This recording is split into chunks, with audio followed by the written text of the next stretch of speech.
Okay, so we're just going to pick up where we left off. We just finished talking about how to create an organized home and how to stay organized. Next, as we continue on with the 5 tactics you can use daily to help control your ADHD symptoms. Number 2, follow a routine. So, it says once you're comfortable organizing your daily schedule, establish an overall routine that helps your day run smoothly, no matter what may crop up. Get used to dropping your keys into your entry tray the moment you walk through the front door.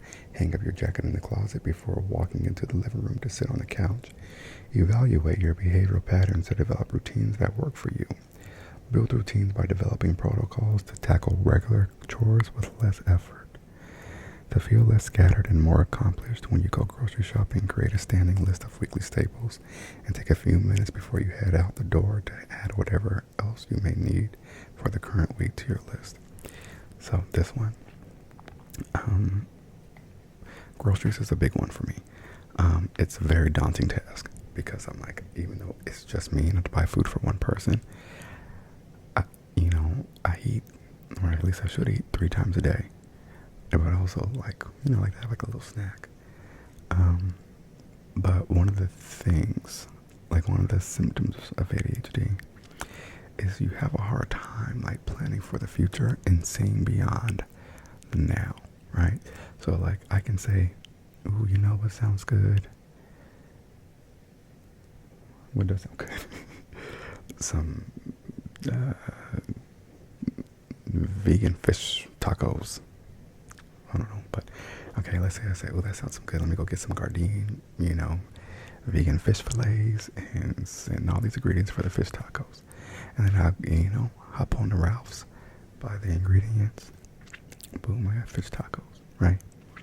But then Wednesday comes around and I'm out of food, so I have to go to the store again. And then with going to the store, you end up buying things you don't really need, right? If I'm here, I'm like, ooh, this looks good. Let me try this. Ooh, they have these Tahine peach rings. I've been wanting to try these. Let me get these. And it also just adds up because when you go, if you don't bring bags, that you got to pay for bags every time. You end up buying stuff you might not need, and then the stuff you bought beforehand might go bad. So what I like to do is order online. I know, like whatever Kroger store you have in your area probably has online pickup, like free online pickup. Like I know, sorry, my bed keeps creaking. Give me 1 second. Like I know, Ralph's you can order on the app for like same day pickup. You order it on the phone. And then you pick a time, whatever. You let them know when you're on your way. You get there, you go to the app and say, girl, I'm here, I'm in this spot. And they put it in your trunk, give you the receipt, and call it a day. And like there's no extra fee for doing it. So like that has been really helpful. Instacart had a promotion and it was like $19 for the whole year for Instacart Plus. So for 2024, I have Instacart Plus. So now what I do, or at least what I try to do, is order on Instacart. So like Sprouts is a store that I thoroughly enjoy, and it's very affordable, especially like compared to like Ralph's used to be my go-to, but now to me it's so expensive. Trader Joe's really is my spot, but the problem with Trader Joe's is it's one, like they don't have any Trader Joe's said we keep our costs low because we keep ourselves low key. There's no self-checkout, girls. Don't try it. No, you cannot order online or ahead of time. We're not doing delivery. We're not doing pickup. You're not ordering anything. No, we don't have an app. We hardly have a website. You can come in here and get these knockoff Takis and your vegan dips and your pre-made fried rice and call it a day. And I respect that. I love Trader Joe's. It's affordable. They have a lot of stuff already ready to go and easy to make. But you do have to go to Trader Joe's. And for me, like it's not even the fact that I'm gonna like because it's close to my apartment, so usually I'll just go after work and get what I need. But if I'm at Trader Joe's, I'm like, well, girl, what do they have that I haven't tried yet? Let me see. Ooh, these chocolate covered truffle caviar Cheeto puffs sound like they might be good. Ooh, they have a new bruschetta caramelized onion Creole dip. Let me see what that's about. Like I just end up just trying the stuff, and it's usually good. So Trader Joe's, I try to do less often now, maybe more on a whim. But my newest thing, I downloaded the. Now it's called. It used to be called Whisk, but it's called. I think it's Samsung Food now.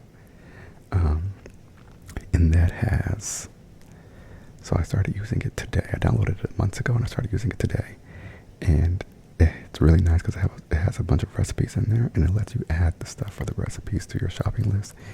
And it also lets you put it, like you can assign the meals to days, right? So you can plan out your whole week or month or 2 weeks or how long you want to do with meals. Like this is what I'm having for breakfast. This is what I'm having for dinner. This is what I'm having for a snack. These are the ingredients I need. And like if you already have the ingredients, you can like uncheck it and not add it to your list. So then I'm going to take that list and then go into Instacart and order those ingredients from Sprouts. Now that I say it out loud, Instacart might already have some kind of integration, so I'll look into that. But anyway, by doing that, I plan out the meals that I need. I get all the ingredients that I need, and I order online, so I don't end up buying unnecessary items. And you get like you have the price as budgeted out. The only thing with Instacart, my God, especially with Sprouts for some reason, really Instacart in general, you might ask for something, but that does not mean you're going to get it. You might have asked for the Beyond patties, and they're going to say, oh girl, actually we know it's on the website, but we don't have that. Instead, here's some 100% sirloin patties. And it's like, these two things don't really relate. So that is one of the downsides of Instacart, but it's convenient. So grocery shopping it's one of my least favorite things. I love to do it, but I don't. I would love it more if I had like a lot of disposable income. But now that I'm really, really, really trying to be on a budget, it just feels like it's a hefty task. But I think it's one of those things where you have to get in the routine to it. Like so one of the lessons that I had to like teach, like one of the social emotional lessons that I had to teach the other day was, I shouldn't say had to teach, but chose to teach, was about like, learning new things in the growth mindset. And it talks about how like your brain, like how it forms networks, and that's how you can do the tasks that you do, and how you get better over time is because that network, it builds, it gets stronger, and it becomes easier for the brain to send the signals and yada yada, right? So I think it's one of those things where it requires a lot of brain work, especially like using new platforms and things. Like now when I go to routes, I say, ooh, I want tofu, I know exactly where to go. Or if I say, ooh, I want to make this, like I know what I need, I know how to get it, I can get in and out. But if I'm trying to like be systematic and think about how much food is going to last and what to get for what days and what's not going to go bad by this day, it requires a lot more mental effort. But it's, again, something that'll get easier with time. So I also want you to remember that as we go through these, some of these things are going to be hard at first, but it's literally because it's physiologically hard. Like it's not like a mental thing, it's a biological thing, and it's just going to take some time for it to become easier. So some routines. Follow a mail routine. Make a system to check and sort mail on specific days and times of the week. Designate an area or container to hold important mail like bills, checks, and insurance information, and immediately toss out junk mail. So this one is incredible, and I need to adopt this one now. So I'm going to go to my structured app and add a time for mail. Maybe 2 or 3 days a week, I will check the mail, because I get my mail and I put it. I have like 3 places where I'll put it, and then I'll forget all about it, or I'll get to it at some point, and at some point never comes until it's too late. So that is a really important one. Create a routine for chores. Schedule regular chores like laundry and dishes at set days and times every week. This one is really important too. My laundry situation is weird because in Los Angeles, and I don't have in-unit laundry, so I have like a portable washing machine that I like like roll over to the bathroom and do my laundry in there. Um, and then I have to use the bathtub to drain the water, and then the bathroom sink to, it's like the water supply for the washer. And so when I do laundry, I can't wash my hands nor use the bathtub, which is basically the bathroom is unable to be used. So that one's a little bit tougher for me, but I've tried two different ways. Like one where I just kind of do, a load a night for a week, but then the washing machine's in my bathroom for a whole week, and that's not good. So I'm thinking maybe Sundays might be my good laundry day. Use electronic notifications and reminders. Use electronic devices, apps, and smart technology to your advantage. Make it a habit to set reminders for appointments and meetings the moment you schedule them. Add notifications for routine responsibilities like taking medications or placing trash outside for pickup. This is also a really important one. A lot of times I'll put an appointment in my calendar, and then I'll remind myself, okay, you go back and put a notification in it so you don't forget. Or like when I get an email for an appointment confirmation, I'll leave the email there just so I remember to put it in my calendar. But now, when I make an appointment or receive the email for an appointment, I just take the 60 seconds that it takes to put it in my calendar and add a reminder for a day before and a reminder for like 30 or 45 minutes before. And it's also nice because I think I don't know if it's the calendar app, I think it's like the Apple Calendar app, but you can add like travel time, and you can also base your notifications on travel time. So you can say like, I have a doctor's appointment Monday at 4:30. It takes me 30 minutes to get there, and then remind me, 30 minutes before. You can choose either the travel time, so it reminds you, 3:30, or you can put it 30 minutes before the appointment time, so it reminds you when to leave, or both. So definitely take advantage of that. Medication. I have a daily reminder at 7 a.m. To take my meds, just so I don't forget. That one is for the antidepressants. The problem with that is now that I'm on the sertraline, the Adderall, if I take both the Adderall and the antidepressants, at the same time, I feel like I just get like dizzy and a little bit lightheaded, so I spread them out. So now I need to change the notification to later in the day, because it basically pops up and I'll either put like remind me in an hour or remind me in the afternoon, and it'll just keep popping up, or I'll just leave it there because it stays on the screen until you exit it. So I'll just leave it there until I take it later in the day. But that's a little less effective because then it kind of just becomes a part of my home screen. So also a pill organizer, and I know you might be thinking, because my family made fun of me for it, because again, relatively young. So like I was like in my early 20s. Okay, I can say that now. Like my early 20s, probably late teens, and early 20s at least. And I still do have a medicine. I forgot what I just called it, but like the containers where the Monday, Tuesday has the days of the week. Because it helps me. Like, did I take my medicine today? One, it's useful because you instead of having a big barrier for me was because I take the Zoloft, my vitamins, and then probiotics, and so like that's 3 different containers you have to open and shell out the doses.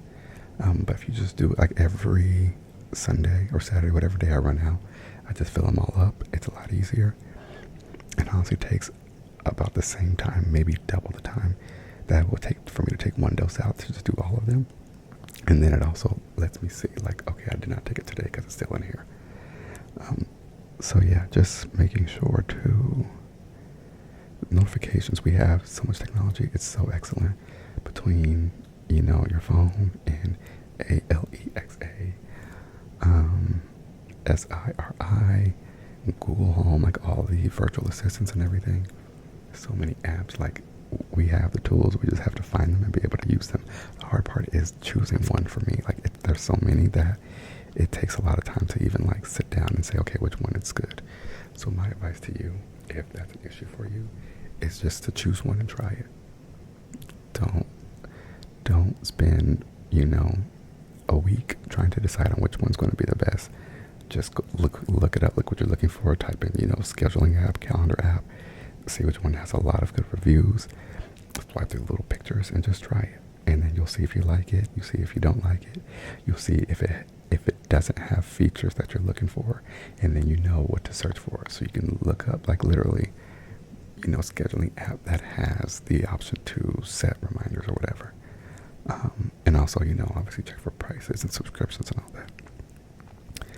Then it says make an exercise routine. Fitness increases the ability of dopamine in the brain. Fitness increases the availability of dopamine in the brain, which is often at lower levels than usual for people with ADHD. Exercise also reduces anxiety, improves memory, and reduces compulsive behavior, and improves executive function. The skills used to organize, plan, and remember details. So this one, exercise, is one of those things where, like, we all know how good the benefits are, but it's hard to start. Again, this is one of those things that medication can help with. My biggest thing, thank God, I have a dog, and she has to walk every day. So I have to make sure I take her out, for a couple of miles every day. And that's like that's my workout. And so also, making something fun. So, like, I listen to my favorite podcast, which is The Read. I listen to The Read on all of my walks. Even though I've heard every episode, most of them already twice, I'm like on my third listen again because it's so funny, and there's so many that it kind of becomes like, you forget some of the stuff anyway. So yeah, just get a good routine. Like, I know walking means my dog gets exercise, and also I get to play Pokemon Go, listen to my podcast. Oftentimes I'll take my pen out there too, so it's kind of like my wind down, get a little lifted, laugh at the podcast, play Pokemon Go. It's lovely. If you want to do like some real exercise, I got nothing for you. Let's see, should I make this, I think I'm going to make this into a series, because it took me about 17 minutes to get through that one. So yeah, we're going to make this a series.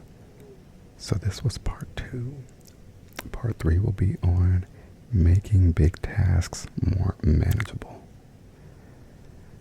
Because it's 5:51 and it's almost 6 o'clock. And 6 o'clock is the time that I have to work on the business. And I can't let this interfere with that, unfortunately. So, yes, hopefully this was helpful as well. If so, let me know. If not, let me know. We still have, so the next video will be making big tasks more manageable. And then later we'll talk about minimizing distractions. And then lastly, we'll talk about respecting your limits. So this is actually really exciting, and I enjoy learning this stuff. So I'm sure this will be helpful for you.